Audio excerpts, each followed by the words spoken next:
স্বভাব, যেই জপে তার কৃষ্ণে উপজয়ে ভাব, জপিতে জপিতে যবে প্রেমাঙ্কুর হবে, সাধ্য সাধন তত্ত্ব আপনি বুঝিবে।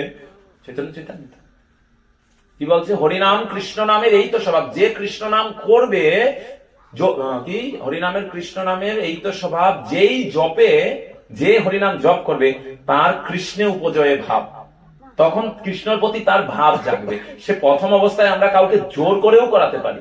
আমরা ছোটবেলায় আমাদের মা জোর করে করাতো, এই কর, তখন তো আমরা কিছুই বুঝি না কৃষ্ণ কি হরিনাম কি, এরকম ছোট ছোট বাচ্চা আমার মা জোর করে, না কর, না করলে ভাত দিব না, এরকম। তো জোর করে করাতো, করতে করতে বলছে যেই জপে তার কৃষ্ণে উপজয় ভাব, তখন কৃষ্ণের প্রতি আমাদের ভাব জাগবে, নিজে নিজেই জাগবে এটা।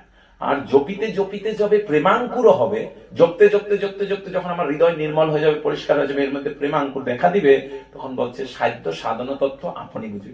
তখন তার কি করা উচিত, কি করা উচিত নয়, কি খাওয়া উচিত, কি খাওয়া উচিত নয়, কি রকম লোকের সঙ্গ করা উচিত, কি রকম লোকের সঙ্গ করা উচিত নয়, এই সমস্ত কথা সে নিজে বুঝে যাবে, তাকে আর আলাদা করে বুঝাতে হবে। আমি গিয়ে বলতে হবে না যে আপনি আমিষ খেয়েন না, আপনি নিরামিষ খান, ও নিজে নিজেই বুঝতে পারে। না, আমাদের উচিত কি, আমরা কৃষ্ণ নাম করি, ভালো হোক মন্দ হোক খারাপ হোক, হ্যাঁ করি একবার। যে চৈতন্য মহাপ্রভুর জন্মের সময় গ্রহণ ছিল, সবাই